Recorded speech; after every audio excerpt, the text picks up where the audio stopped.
wanted to be something in the health and fitness industry. And I knew that 11 years old, when I was keeping my journal, my nutritional journal, I knew that there was a connection between the foods that I was eating and how it made me feel. As a softball player, I played in college. I also ran cross country.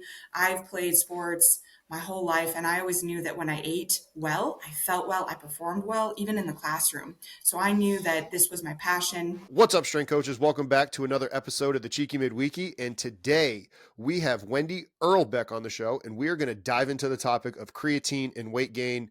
And Wendi, let's just dive into it right now. Why is creatine and weight gain something that is just completely bastardized by most strength and conditioning coaches and sport coaches in, I'd say, mainly America? Awesome. Well, first off, thank you so much for having me, Justin. It's a real honor and privilege to be on your podcast and to talk about something that is so misunderstood. And I empathize with people out there, coaches, parents, athletes. Just getting the correct information is very challenging. I think we could all agree that it seems like everybody's an expert in every subject matter. So I am extremely passionate. I also know my limitations, which I just want to give a quick call out. Dr. Creatine, this is my t-shirt.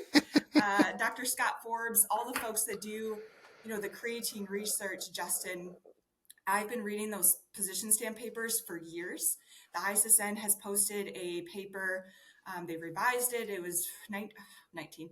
Well, let me back up. I get so excited. So creatine has been well studied since 1928. There's several publications out there, but where I really grew my knowledge and understanding of creatine is by reading the ISSN position stand papers. So they have several out that actually provide the correct information based on myths and facts. There was a paper they published, I believe, in 2017. They've since revised that paper. They have several other papers illustrating protein intake, which helps with muscle gain. And obviously, we know creatine goes hand in hand with protein intake. So that's where I've gained a lot of my knowledge. Dr. Scott Forbes, like I said, the t-shirt I'm wearing, no, I don't work for big creatine, as I joke. I just love it. I believe that everybody should be using creatine monohydrate if you have a beating pulse, because it can help you be stronger, healthier, less injury prone. We can't prevent injuries, but creatine can be a great way to reduce the risk of injuries, right? And what we know about creatine monohydrate, it is well studied in the adult population.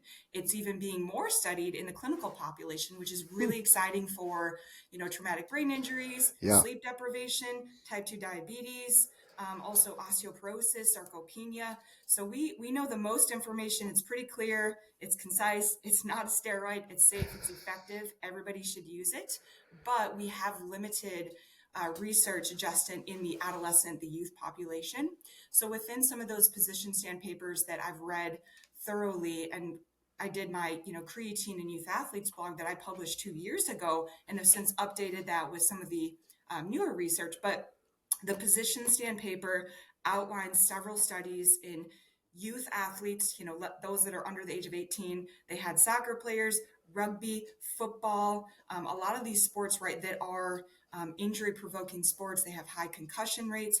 They were finding that creatine was helping these athletes improve speed, power, and it reduced their length of recovery from an injury. So let me back up and also address, what is creatine monohydrate? Creatine monohydrate is 3 amino acids, arginine, glycine, methionine. It is not a steroid, right? It's found in our beef, chicken, and fish. Unfortunately, we cannot consume enough dietary creatine sources to sufficiently increase our intramuscular creatine sources, which is why supplementation is necessary. I would also, just toss out, I have this conversation a lot, as you can tell, with physicians, with parents, and everybody is so concerned that it's a steroid. And I hear them, right? We've got to meet people where they're at. And I think with a lot of strength coaches too, that I work with and that we, partner with, it's showing them and empowering them that, hey, this is what the research says. It's safe, it's effective. There's been absolutely zero reported adverse effects in any athlete. So if you go through and you peel through the papers, which many people are unwilling to do right now, but I'm a practitioner. It's my job, right? It's my ethics. It's my credentials on the line to understand that creatine is something that is, it's number one, it's safe, it's convenient, it's low cost, and it's a great way to help an athlete that isn't able to consume enough beef, chicken, and fish, which you know this, most young athletes aren't even eating breakfast. So if we can get them utilizing creatine safely, right? And I'm a practitioner, I'm a registered dietitian. I'm willing to talk about that. And I have, again, no skin in the game. I don't get any kickbacks. I make $0 off of talking about creatine. I just know that it helps our athletes, it helps people gain lean mass and recover. And what creatine does, the mechanism of action to simplify it, is it recycles ATP, which is cells' energy currency, right? We know this. We should care about ATP, anybody with a brain, right? Because we want to be able to be quick, agile. If you're an athlete, especially, you want to be able to recover from your workouts, from your training sessions, build lean mass. And that is one of the best ways to do it, is to integrate, 3 to 5 grams of creatine post workout with some carbohydrates, because it is insulin mediated, with the protein. And then there you are. You've kickstarted the recovery process. Why wait to use protein after a workout, especially if you're trying to gain weight, right?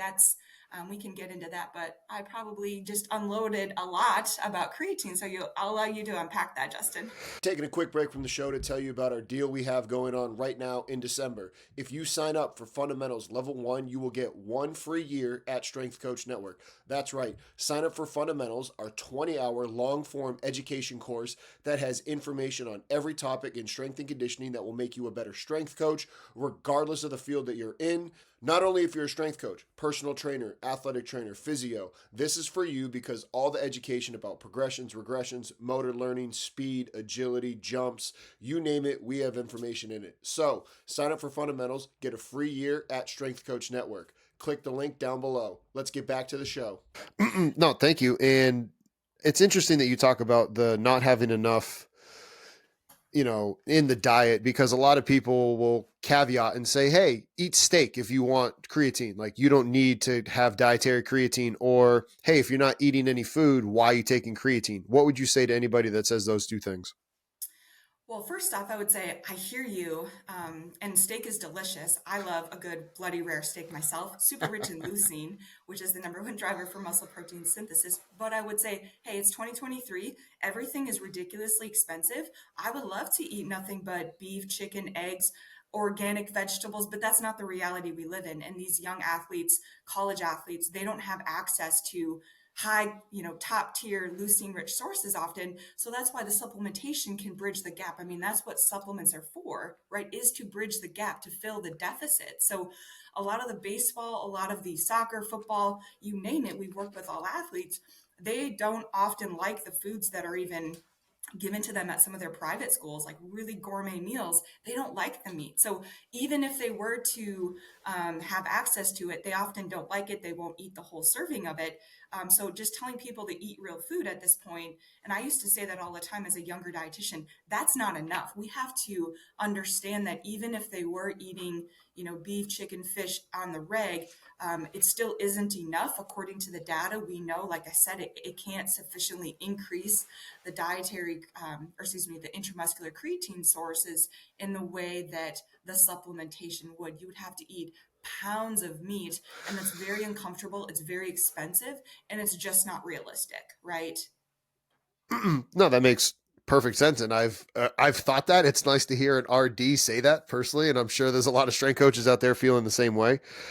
You talked about the brain and the mental health, and that's been one of the categories or the areas of research that I read and then kind of knew it and took it not for granted. But is that a way that more and more coaches could then start to use it with their female athletes? And I say that because most strength coaches, myself included, you have that kickback of like, oh, I don't want to get too big and bulky. And the word creatine and protein, it is difficult, right? It is. And like, even for me with my wife, like when she will start taking creatine now, I was like, listen, it's for the brain benefit of it, not necessarily muscular if you're worried about it that way.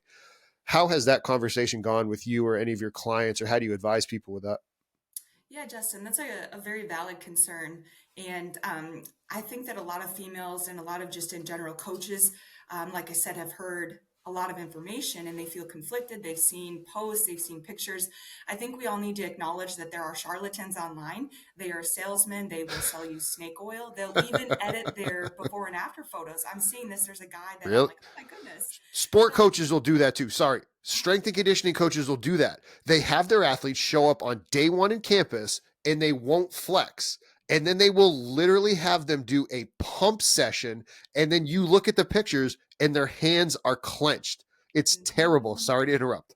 No, I mean, I guess I didn't think about that. I mean, we're too busy, right, Justin, doing it the right way and Yes. showing people no one wants to put in the work. It takes time to build muscle and to address the concern of the female. I mean, I myself, I've been through a journey that I've shown my pictures of like, hey, I used to be an endurance freak. I used to only eat carbs, not enough protein. So take it from me. Number one, I didn't get big and bulky. If anything, I lost body fat. I increased my lean mass. I'm healthier, I'm stronger. And most people are like, oh, you're right, you're not big and bulky. And sometimes the anecdotal evidence is great, but then also showing them, like, hey, you're a female. Do you really realize how hard it is to gain muscle? It is difficult. It takes so much heavy lifting, so much food, extra calories. And creatine is not going to make you bulky. If anything, right? Creatine is going to help you burn fat and build muscle because the more muscle we have, the more fat we burn. But women produce 10 times less testosterone as males. Biologically speaking, the Lord built us differently than men. I don't care what someone says. Men and women are not the same. That is not my opinion. That is biology 101. Physiology, look in the textbook, look up the data.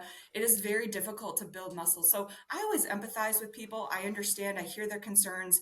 I let them know, like, I hear where you're at, but I'm giving you the science and I've never had issues. People, if anything, I have a blog I wrote about why you need to eat more protein from a dietitian that lifts. And then I also address the creatine monohydrate with females. And all of my adult female clients use creatine. They have lost body fat. The DEXA scans can prove it. I actually gave a talk last summer at the ISSN on body recomposition. And when people see the data, they see the DEXA scans. The data doesn't lie. So you're not gaining fat. And creatine draws water into the cell, just like carbohydrates. So you're not getting big and bulky. It's doing its job. It's retaining that fluid, which is a good thing, especially as an athlete, right? You want to be able to store carbohydrates for glycogen, for fuel. But like we talked about with ATP being the high energy currency for the cell, right? We want that so we can train harder. We can also have a reduced time getting back to training. And if you're a female that's trying to be healthy, you want to be stronger, creatine is for you. I don't want you to fear it. Start off using a smaller dose then to avoid this water retention, which again is not fat gain, but start off with a slow, 1 to 2 grams, and then you can work your way up to 3 grams. But either way, you shouldn't fear having muscle because muscle protects our bone health, right? If you don't want sarcopenia, you don't want to have osteoporosis, you should be using creatine. Anybody listening to this and they're like, okay, well, they say do a creatine load. In your professional opinion, yay, nay? I think it's unnecessary, and the studies would support that as well. I believe that for people, number one, if you can afford creatine, use it. Some people are like, I just can't afford a supplement. Okay, that's fine. But number one, I would recommend starting off at a lower dose and see how you feel. Start to track your progress, right? What's measured is well managed. And I would just recommend that people utilize a third party tested, right? Because otherwise it could be laced with something, it could have a banned substance. If you're an athlete, it's your eligibility. Um, but I don't believe that the loading phase is necessary because you're eating your beef, chicken, right? We should still encourage the whole foods if you can, but the data doesn't really support any differences in a loading phase versus the traditional 3 to 5 grams from a hypertrophy, recovery, muscle protein synthesis, or even sleep deprivation. There's some cool studies Dr. Darren Kandow is coming out with. So the loading phase is totally unnecessary. If you're, an athlete that is also a combat sport, your weight matters. I would just not recommend doing the loading phase to start off with. Do the 3 to 5 grams, pair it with the carbohydrate. I recommend mixing it into Greek yogurt. You can put it into Fairlife chocolate milk. You could also do a banana in a smoothie. The powder, versus the capsule. I get that question a lot. It's got to mix in, right? And if it's cold, if you put it in cold water, it's not gonna dissolve. It's gonna go to the bottom of the shaker bottle, and it won't end up in your system. So mix it into smoothies, pair it with a carb, use it with your third party tested protein powder. But everybody should be using it. And like I said, I make $0 off of saying that. Final question on it. What if somebody, the athletes out there are like, oh, well, don't I have to drink extra water, or making sure that I don't get hurt with it? Like, what does the research say about it? And what is your um, stance on it? Yes, so I would recommend drinking an additional 16 to 24 ounces of fluid with creatine. Again, creatine monohydrate. That's why I like putting it into smoothies, Justin, for our clients and athletes, because when you do, a smoothie, you're basically guaranteeing the fluid. You're going to also help reduce some of the cramps out there that people say, oh, I get cramping and bloating. Well, you're probably cramping and bloating because number one, you're not even drinking enough water as it is. Most people don't even drink Yeah. the basic 80 ounces. I have so many athletes. I'm like, how are you still alive? How are you walking That plus around the lack of drinking? sleep. Yeah. Oh, yeah. Sleep, breakfast, calories, carbohydrates, magnesium, sodium, potassium, all the minerals.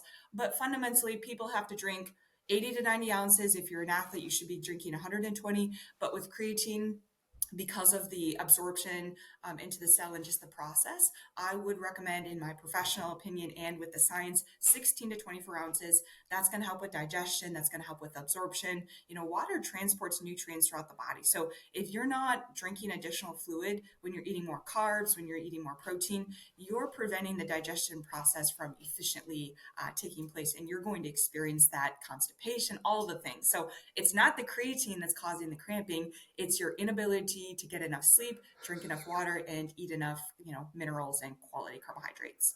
What's up, strength coaches? Taking a quick break away from the show to let you know about our membership site.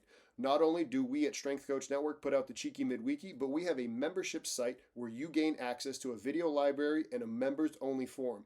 Inside the video library, you will have access to over 170 different lectures, which equals over 400 hours of content. Inside of these content, it is every sport you could think of and every topic in strength and conditioning. In our members only forum, we have career advice and we have topics in strength and conditioning where coaches ask each other questions and we help each other inside the network. You can try the network out for 24 hours for $1 if you are not a member. Click the link down below and you will be able to check us out. Anybody that's been listening to you talk now for the last 15 minutes or so, they will be like, all right, this lady she's sharp, she knows exactly what she's talking about. And I did some research on you, and I mean, Mayo Clinic, personal trainer, dietetic tech, Florida Gators, Washington or Wisconsin, Michigan. Now you're on your own. Like, I'm not going to tell your story nearly as well as you are, but fill us in on where you've been and what you've been doing, because you are very well versed in all of this. Well, thank you, Justin. I really appreciate that. And first off, I have to say, I give all glory to the Lord. I have been through a lot and I have had so many amazing blessings, and none of it would have been possible without our Lord and Savior Jesus Christ. So I give all glory to Him. And, I know you're a believer too. And this journey that we're all on, I just go wherever the Lord takes me. And really, things started when I was 11 years old. I knew that I wanted to be a health coach, a fitness professional, personal trainer. I wanted to be something in the health and fitness industry. And I knew that 11 years old, when I was keeping my journal, my nutritional journal, I knew that there was a connection between the foods that I was eating and how it made me feel. As a softball player, I played in college. I also ran cross country. I've played sports my whole life. And I always knew that when I ate well, I felt well, I performed well, even in the classroom. So I knew that this was my passion.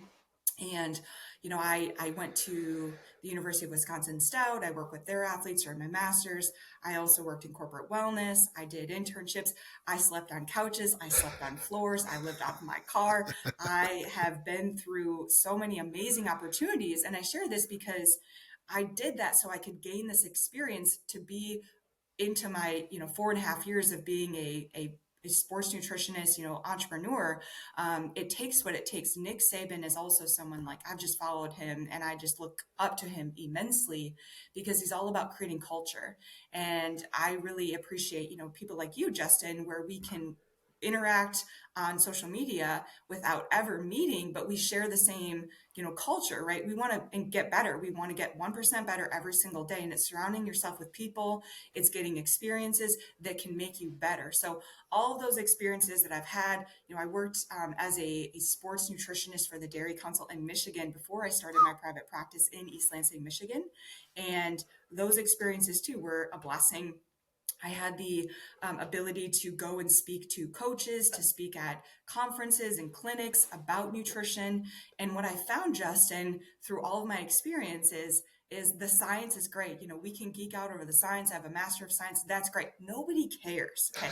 No one cares how much knowledge you have until they know how much you care. So for me, I had some people in my life that, a lot of them cared about me, but then I also had some situations where I wasn't treated the best and I was treated poorly by just some of my managers and people I worked with in big corporations. And I knew that when I started my own business and my practice, I was never going to treat an athlete or an employee in the ways that I was treated. I was going to meet them where they're at. I was going to listen to them. I was just going to help them make small changes so that we could all achieve whatever it is that we're trying to achieve. And that has, worked.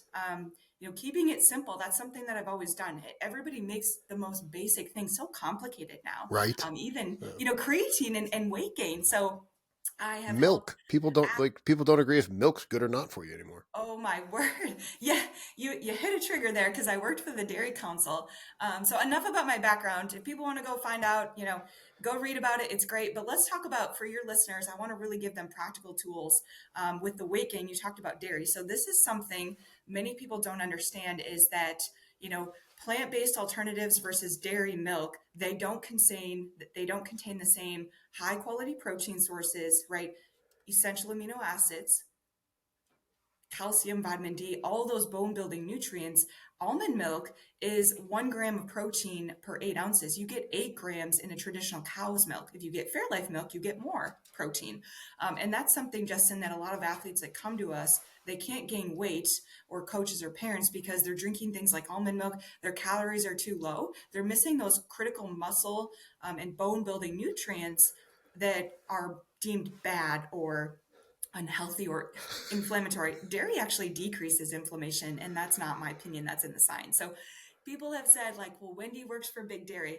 No, I was proud to work on behalf of the hardworking dairy farmers in Michigan and America. My dad's a crop farmer. I grew up with that, work ethic and mentality. And I'm going to give it to you straight that dairy is not bad for you. I think that processed, ice cream in excess, right? That can be detrimental to your health. But if people are consuming, Greek yogurt, cow's milk, butter is not bad, right? It's the portions, it's the amount. If people are trying to gain lean mass, you should be focused on eating, your beef, chicken, dairy, cottage cheese. Those are the high quality animal protein sources that, people are just so misinformed on, Justin. And the plant-based movement is kind of getting a kickback now. People are seeing that the plant-based burger is not actually that healthy for them. They see the ingredients list as like a Rolodex versus beef, one ingredient, which is beef. So eating things like that, right? Those are the strategies that are so simple to help people gain lean mass, and they're just being underutilized, in my opinion and experience.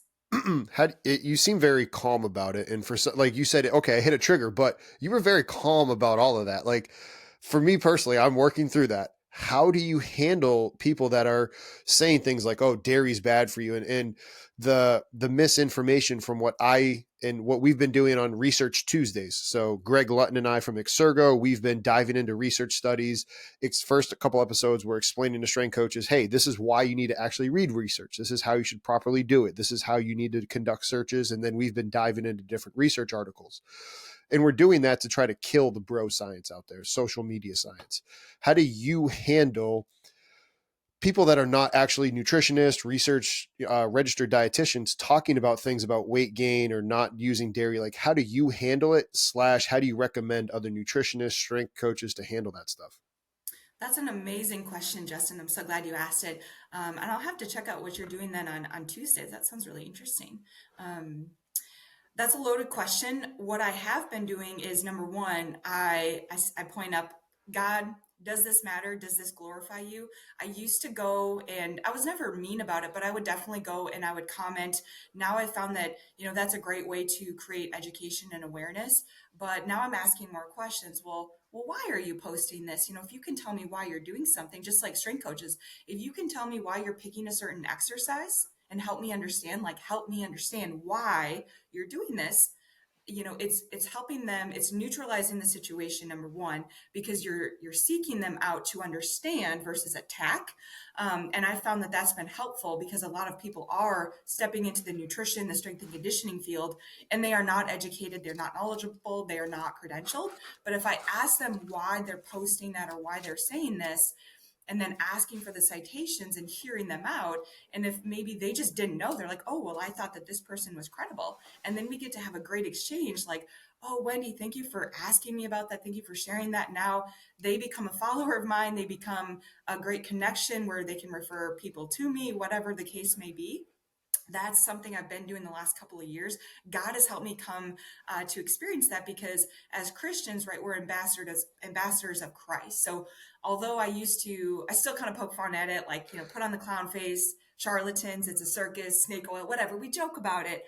But ultimately, I'm like, all right, maybe they just don't know. I'm going to play dumb. Maybe they don't know that what they're saying is harmful advice. Some do, however, know. I won't say names, but there are several people on social media, that are doing harmful posts. And what you can do if you're a researcher, you're someone that is, like you said, what would you say for advice? I would recommend commenting on the post with proper science so that the followers, you're not there to convince the person. They're going to keep pushing out snake oil. But what you can do in a positive, constructive way is comment on the post the actual science, the actual proper way to gain weight or build muscle. And I'll use an example of this that I've done on Twitter. I really enjoy Twitter because there's a lot of really great exchanges and dialogue going on. So if you're not on Twitter, you should go on it. It's great. And you can filter the information. But on Twitter, there was a few coaches in the baseball space that were telling athletes to basically just eat Pop-Tarts, drink whole fat chocolate milk right before bed, eat a dozen eggs. And it was just terrible advice. I'll call it what it is. It was not helpful. So what I did was I commented, I have a weight gain manual. I commented exactly how to properly gain weight in the post. It was all free. I wanted everybody that was seeing that information to know that's not the way. And then I provided the consequences. If you choose to eat this whole fat milk and all these eggs and you eat these Pop-Tarts right before bed, you're not going to gain lean mass. You're going to gain body fat. It's going to make you sluggish. It's going to impair your sleep. And when you start talking about why that's not the optimal way, and then you provide the optimal way and why it's going to work and provide evidence of it working, it completely changes the trajectory of the conversation. And those seeing that, they're like, oh, okay, that's right. And then the person who made the post initially, how people are online, they're getting attacked. I get attacked all the time. I get death threats. I ignore it at this What? point. Yeah, people are malicious, and the enemy's out there. So again, I give glory to God. He helps me get through those days where I feel attacked. I've been sent terrible photos, all the things. I don't care anymore because I know that God is real and so is Satan. So that's just the enemy. I don't take that personal. I know that I'm a daughter of Christ and I belong to Jesus. But those that may not have a relationship with the Lord, just know that your efforts are not in vain. And when you take time to post things that are not inflammatory or divisive, but instead constructive and helpful, you can find that there are people that read that. Everyone's seeing what you're posting. So they're going to see a professional that's willing to be a professional, to be credible, to be someone you can follow, right, Justin? So I think that a lot of coaches out there are doing a great job. But I know I'm still learning too, being a lifelong learner. It helps us all learn together if we can put out the proper way or the more optimal way, or say, hey, I don't know everything, but this is a science-based way to do this. And we have several pieces of clientele, or, put out your testimonies of your system or processes. If you're a strength coach, you're a dietitian, whatever it is, how it works, why it works, and how it is not harmful. That's the biggest thing. Quick break from the show to remind you to hit that like and subscribe button so that way you get notifications of when more content like this gets released. So click that like and subscribe button. And with that, let's get back to the show. So what do you say to, any of our listeners with, like, again, the free stuff, nothing that you actually charge for, but what is some advice that you give to either clients or coaches that you work with where, hey, they want to gain weight without meat or dairy? Do you try to persuade them? You keep saying you meet them where they are. Mhm. Do you meet them where they are with, hey, this is how we do it? Or how do you recommend that? Yes, great question. So we work with vegan and plant-based athletes, and all the information that I post is pretty much free access. It's just most people are unwilling to be accountable to it. So I have no Facts. problem giving out my secrets and tips because I've been posting them for years. Um, so if somebody is plant-based, they're vegan, number one, you've got to start tracking your calories. You've got to know what you're eating, how much you're eating, how much you're training. And many people, they don't understand, Justin, that they're eating this and their training is this, right? So we have a major calorie deficit, right? I mean, that's just simple No, math. facts. It is. Yeah. Yeah, we laugh about it, but it's like that's the secret is number one, you got to get a baseline. Get your labs done, test, don't guess. If you're trying to improve something, but you're not measuring it, how do you expect to improve it, right? So we've got to know how many calories you're eating. You can track in a free app. You can start, seeing like, hey, all right, if I'm plant-based, maybe I only eat eggs or I'm 100% vegan. Okay, well, we're really going to have to beef up the beef. We're really going to have to increase the Pun plant-based intended. proteins, the chickpeas, the tofu, hummus. You're really going to have to double what you're eating and even triple it. And that gets challenging as a plant-based athlete because you are going to have to eat so much fiber. You're going to feel very uncomfortable. Let's call it what it is. That's where, the bloating and stuff happens. And a lot of people don't feel good. And you're low in B vitamins, right? B12, which is great for energy. So I recommend people track their nutrition for 3 to 5 days, see where you're at, then start increasing portions, start increasing the frequency of your feedings if you can't increase the portions. For some people, they only want to eat one meal a day. I would not say that that's optimal from a digestion or muscle protein synthesis standpoint. But if that's what they're doing, hey, how can we work you up to maybe 2 meals per day? And how can we improve the nutritional choices that you're making? Maybe you're doing these processed veggie chips that well, now you know that they're not healthy because we see it in your ledger and we can look at that nutrient analysis together and we can say, hey, you're eating these veggie chips, they're giving you basically fat and calories, carbs, but you're not getting any real protein here. If you want to build muscle, you need protein, right? And they're like, oh, you're right about that. So that's one of the easiest ways to improve your choices is by measuring what you're eating. And again, those free apps out there, that's the best way to do it. You've talked about, providing the most value to our listeners out there. And there's a good amount of strength and conditioning coaches, our listeners included, and our members that are leaving the field of college strength and conditioning and going private, doing similar to what you did, just not in nutrition, but in strength and conditioning. What was the biggest catalyst that drove you to do that? Number one. And then number two, what was the most difficult part about doing it? And, looking back, I'm assuming you're not regretting it, but like, is it like, would you have done it differently? What would be your advice? Lots of questions. So, I mean, I think about this every day. Every day that I am in entrepreneurship, it's uncomfortable. So, number one, like I told you at 11, I knew at some point I wanted to do things my way. I don't take, my dad would agree with this. I want to help people and I have a Wendy way of doing things. And the Lord, He humbles me, but there's always been kind of a nutrition with Wendy way of doing things and it's different. And that's why, people seek us out because they're a special type that they want to do it how we're doing it. And I would say that I knew, in 2019, I started my business, but I knew in 2018, as I was in my internship, I knew that I wanted to start a private practice. I knew I wanted to work with high school athletes, college athletes. I wanted to work with families and I wanted to help people understand that they didn't have to be miserable. They didn't have to follow some outdated information from some boring, sheet to get the results that they wanted. I knew that I could help them by keeping things simple. And I learned this through my clinical experiences, through all of the, the opportunities I had. And I started writing a business plan out and then I just took the leap and burned the boats and bet on myself. In 2019, I started my business and I started working with clients before I officially left my full-time job. And then I just went all in and just sacrificed and worked 12, 16-hour days. And like I said, I just knew I held true to my vision of I want to help people. I know that I need to do it this way and I need to listen to people. And my clients help me figure out my products, like what they wanted. I asked them, what do you need?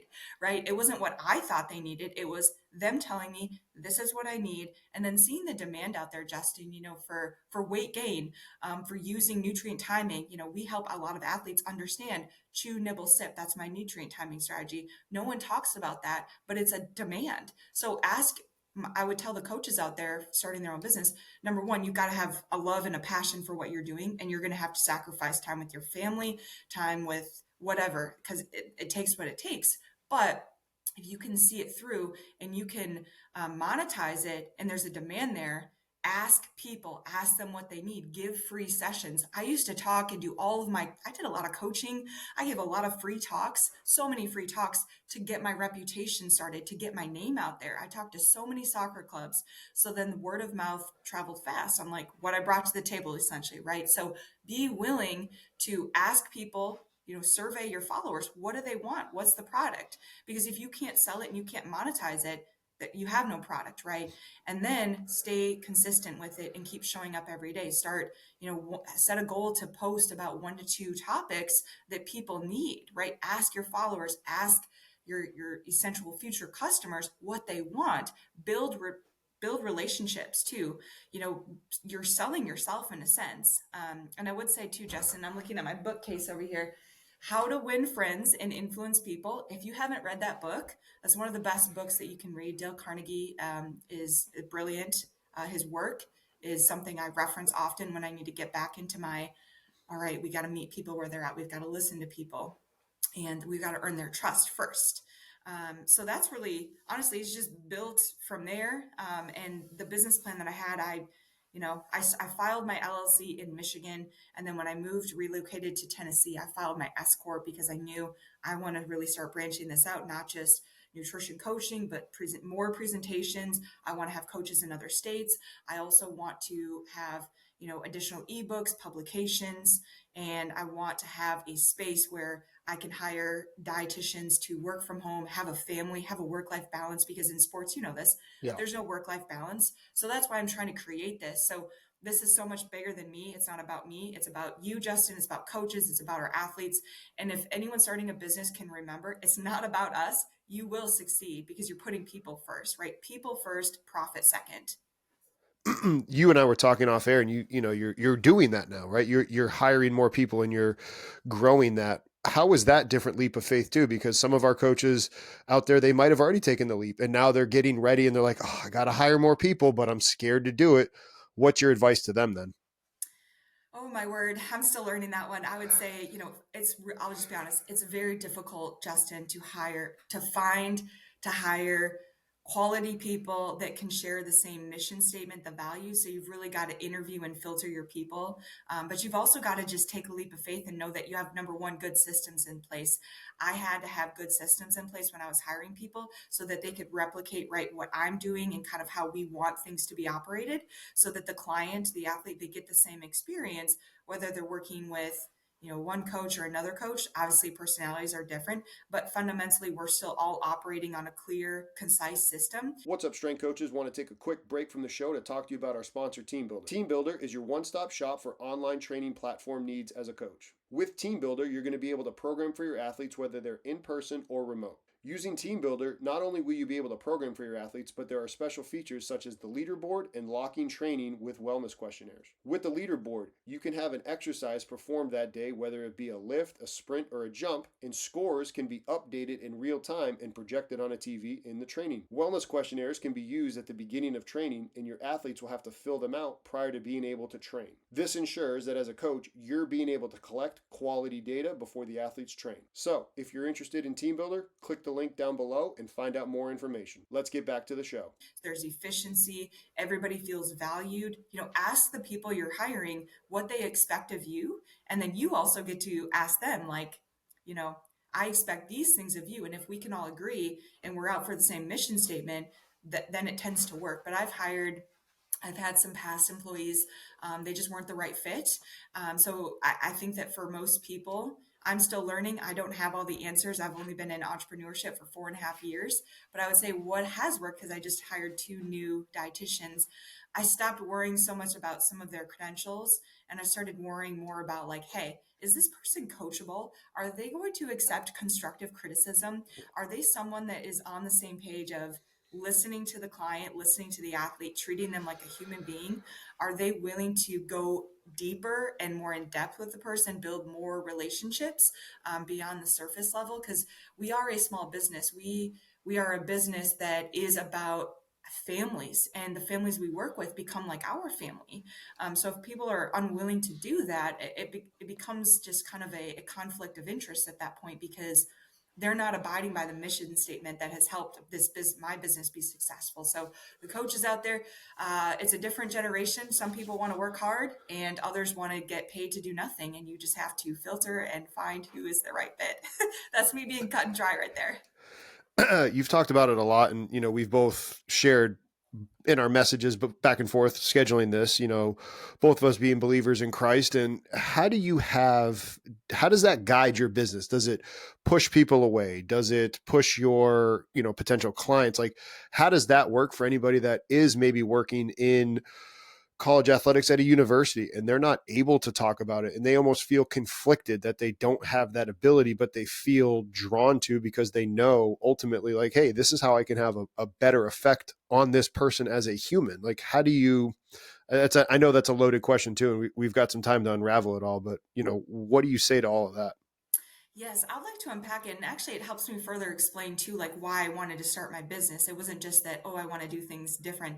I wanted to be able to openly talk about Christ. I wanted to be able to share the gospel and do that while talking about nutrition, right? Because our spiritual, our mental, our physical health, it's all connected. So I knew that I had to start my own business in order to really glorify and talk about God in the ways that He called me to. And I wasn't able to do that fully until I went through some challenges of my own, and I realized, like, hey, if you are willing to talk about how God got you through these things, I'll get you through whatever, Wendi. Like, I'm next to you. I've got you. So I think for a lot of coaches out there, until you kind of have that come to Jesus moment of like, this isn't about me. This isn't about a job or pleasing my boss at the NCAA. This isn't about like the handbook. This is so much bigger, right? It's about Christ, and He calls us to be bold. He calls us to talk about Him. And it's not like you need to push your faith on people, because I used to be a non-believer. I didn't like it when people did that. They told me how I was going to hell and I was a sinner. Of course, I am a sinner who needs a savior. But it's the way of sharing Christ. And we can do that not just through sharing the gospel, but how we treat people. We can love on other people, right? Love others, love Jesus, share Jesus. So you don't necessarily have to talk about scripture to still share who God is. You can be kind, you can be supportive, you can be listening to other people and showing them who Jesus is. Jesus is he diffuses situations. He doesn't create tension. He doesn't become divisive, right? He's loving and caring. So Yeah. if you're a coach in a position where you don't get to openly talk about your faith at work, just show up and show people who Jesus is. The Holy Spirit is in you. He's in you, Justin. He's in any coach too that is listening to this.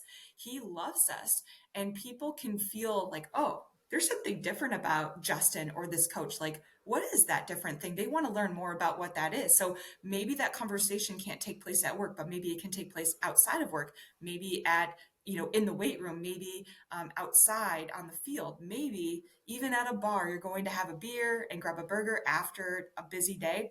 And they're like, tell me, like, how do you handle all this stress? It just seems like nothing sets you off. Well, let me tell you about Jesus Christ and how He helps me get through this. So that's how I have found talking to people, because I've actually been asked that before. Clients and people in the medical field, we work with doctors, they also are often told, like, no, you can't talk about religion here. Well, if I can't talk about it, I will show you who Jesus is. And in your heart, you might get that conviction to learn more about Him. So don't be discouraged. Everybody just trust in the Lord. Get into His word in the morning, right? That is our spiritual armor, our protection. And people pick up on the Spirit. They feel something different about you when you're being loving, you're being calm, collected. People pick up on that and they're like, wow, what's different about them? And that's exactly the segue that Jesus wants, because then He can do the rest. We're not meant to bring people to Christ. We're meant to plant the seed and let Him do the rest. Yeah, no, amen to that. And there's a bunch of, I feel like the big misnomer a lot of the times is any time that there's a bad apple in whatever field, if there's a bad strength and conditioning coach that throws dumbbells at kids, people think strength coaches do that, or a nutritionist, recommends, excuse me, doing X program, or Yeah. and then again, like if somebody's pushing Christianity on somebody in a bad way, everybody gets a bad rap.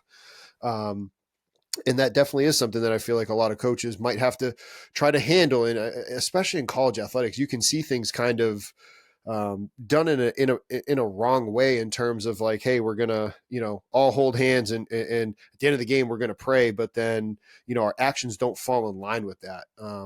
I was having a conversation with a coach about that the other day, and I mean, that is real, that does happen. So I feel like that's something that maybe some of the listeners out there, like, they might either A, be going through it, or B, hearing you say that about like, hey, you don't need to make a big deal out of it. You actually just need to, show and love. And that is actually something pretty powerful for me, because it was like, man, hearing you say that, I was like, looking back, I definitely probably rocked the boat a little bit more, instead of just being like kind and calm. It was like, I'm getting mad that I can't do this. Like, that's not the way it's supposed to be. Mm, that's really good, Justin. And I think I really respect this about you and anyone else that's willing to say, "Ooh, I could have done that differently." Myself included. Every day I've learned this, and I think that's what I love about people who are willing to say, "Yeah, I didn't do that the best back then, but I'm going to always work on it and try and be better." I respect that and admire that so much. And I'm not in some of those other coaches' positions. I have my own challenges, but I would say, to anyone out there too, just know that there is absolutely nothing the enemy can do that can hurt you if you don't allow it, right? Put on your helmet, right? The full armor of God. That's something that has been so powerful for me. I have had in my past, Justin, when I was going through my dietetic internship, when I was, sitting for my boards, I had so many low moments where I wanted to take my own life, where if I couldn't be a dietitian, I didn't want to live. And I've talked about this, and God works through us, right? Our pain becomes a purpose. And that is something I want everybody to know, is that those storms you're going through, that, that persecution, the death threats, like things that I get attacked all the time. At this point, it doesn't affect me anymore, because number one, we live in a fallen world. So when Yeah. people are blaming, people blame religion, they blame the church for being hypocritical. That's the problem, Justin, is that we're not supposed to watch and model the church. We're supposed to be the church. We're supposed to model Jesus. He's the only one that's lived a perfect life, right? So we're not supposed to look at him. We're not supposed to live like celebrities. I'm seeing so much nonsense about people idolizing, Taylor Swift and Kelsey, like, this is how a man should treat a woman. It's No. like, no, Yeah, no, I am not picking on it no Taylor Swift. shot. Yeah. Yeah, I'm not picking on them, but what I'm saying to people is those are not the role models we want. We No. need to look to the Bible. I'm not saying, Yes. "Oh yeah, follow me." I'm saying filter it through the Bible. What is Jesus doing? Jesus is perfect. He's not a sinner. We're all sinners. So if you want to live the best life, you need to look up and you need to look in the word. Don't look around us, at other people and what they're doing per se. Most of us, right, we have our own challenges. And I just think that, all the pain I've had, God has been there with me through all of it, and He's helped me be the woman I am today. And He's going to help you, man, woman, whoever's listening to this. Just lean into it. Trust Him fully. When you're starting your own business, when you're starting a new podcast, when you're starting something awesome, if it doesn't glorify God, it doesn't matter. So I say that not lightly, but if somebody's threatening you, that's not from God. That's the enemy. He's always pulling out the same bag of tricks. He knows me. He knows my card, but I belong to God. So I just want everyone to put up your shield, right? The flaming arrows, like whatever comes your way. That's how I survive, because life is hard. Life is not fair, but we don't need to be a victim, right? Be the victor and use all of your gifts and talents and abilities. We all are given them. Justin, you have an amazing speech. The way that you articulate yourself, I just feel like you affect and infect in a positive way all these amazing people that listen to you. And you may not hear it from that person that day, but in 2 years, Justin, you could get a note from someone that listens to your podcast and say, "You're the only thing that's kept me alive, because I listen and I hear your guests and I hear you, and I look forward to it every day." When you get an email like that, oh, it is just, it's money can't buy a feeling like that. And that's what you're doing every single day. So Yeah, I'm no, I going to mean, keep I it just right. got I appreciate that. I got the goosebumps, because I do hope that that's what we're able to do here. Like, my goal is to make strength coaches' lives better, to then make the athletes' lives better, because, you shared some vulnerable times, but I mean, for me, there's been some low lights And my story too, like, I've worked at other places where I also was like, man, I don't want to live anymore. Like, there's got to be a way out, right? It's just it's always like, hey, I can get out. It'll be easier this way, and that's not healthy. That's not right. And I've shared that story with my athletes, right? Like, I had an athlete take his life, Oh, and it was terrible. Right. It was awful. And like, so that's why like I became even more and more like telling my story, because I didn't want to see another athlete have that happen to them, right? Like, how can I, like, okay, we this has to stop. Like, I've been kind of sharing my version of it. Let me be even more open to hear it. Like, let me be there for you, because when I was working in person with athletes, we had a couch, guy or girl, right? Like male or female, they'd come in and they'd want to just talk, right? And that's what we're here for. We're here to actually make athletes' lives better at the end of the day. Like, that's what our purpose is. We're here to spread the gospel, here to spread it through whatever method we have to be the best version of ourselves, to help everybody be the best version of themselves. With that being said, we're coming up on the end of the time here soon, but how do you balance learning of like a lot of the biblical truths that you talked about with leadership, like how to win friends and influence people? You could almost say you learn that from reading the Bible, right? Especially if you got like a lot of those leadership style books, like if you actually root yourself in scripture, like how do you handle the duality of learning things as an entrepreneur, businesswoman, with just being like, hey, I'm going to get rooted in scripture and read things that way? it's a great question, Justin. So, thank you also for sharing that. I'm going to have to ask you more. Well, to have another talk, and I want to hear more about your story because we inspire people to Christ when we share our storms. But as far as learning, I'll just say this. Some days I do a great job and I'm able to get in my Bible for an hour right before I start my day. I get up Wow. most days without an alarm at about 5 a.m. I just can't really sleep in. That, is something I think most entrepreneurs would identify with, is getting as much work in as possible before the day starts, before the people, interrupt and bother and all the things. So I read in Facts. my Bible. Most days it's for 45 minutes to an hour. Sometimes it's only 5 minutes. Again, I think that it's arbitrary to just set some timeline and say, or I've got to read for 60 minutes. No, I open my Bible and I treat it as if it's a living, breathing thing. And I say, God, speak to me, fill me up with you. I need to hear from you. What do I need to do today? I obviously have my to-do list as a human, but as a follower of Christ, Lord, what do you have for me today? What do you need from me? And then I read, maybe I'll be in the book of Psalms like I was this morning, or I'll be in, Samuel, and I'm understanding that, God is going to use what I read that morning in my day, and I try to apply that. So that's how you create learning, right? Is you read something, but if you don't apply it, you don't really learn it, right? So same thing with that in entrepreneurship. I don't I really don't listen to as many podcasts as many people. I want to read books. I'd rather read a book because our brain is a muscle, and if you don't use it, you lose it. I think that people need to read more. They need to listen less. I And agree. then again, podcasts are great, but I think that reading right now is being undervalued. We need to go back to reading books. So I like to read something. Again, it's like 15 minutes. How can I refine my brain? Iron sharpens iron. I may talk to a fellow entrepreneur about, hey, what did you think about this? I read this strategy. So I talk to other people about it, and then I think about it. I journal every day. You got to journal.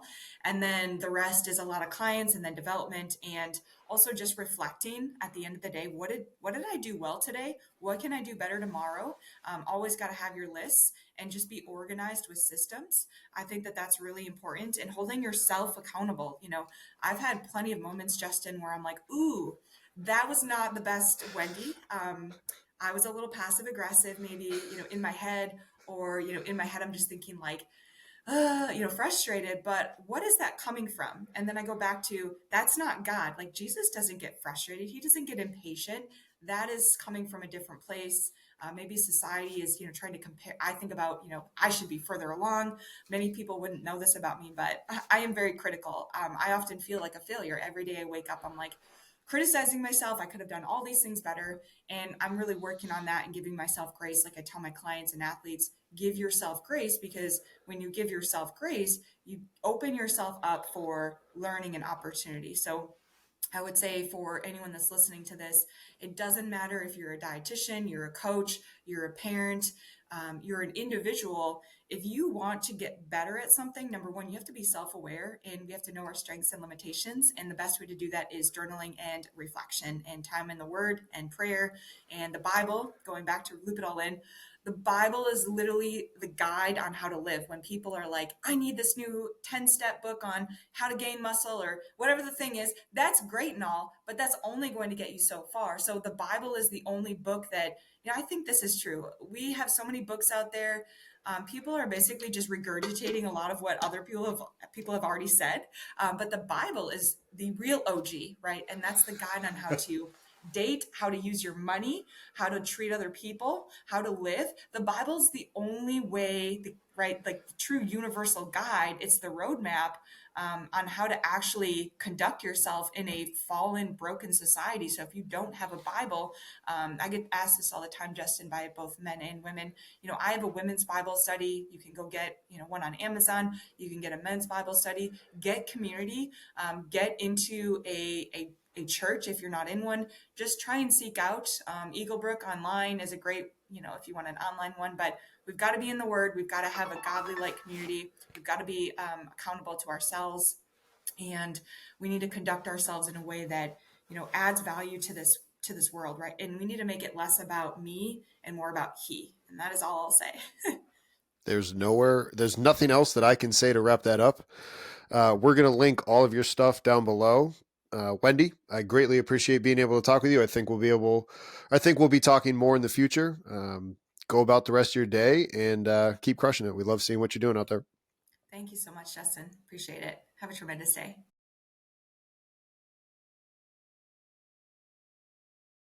Congratulations on making it to the end of the video. Why don't you celebrate by watching more videos just like it? You can also help us on our quest to placate the algorithm gods by liking, sharing, subscribing, and commenting. Thank you.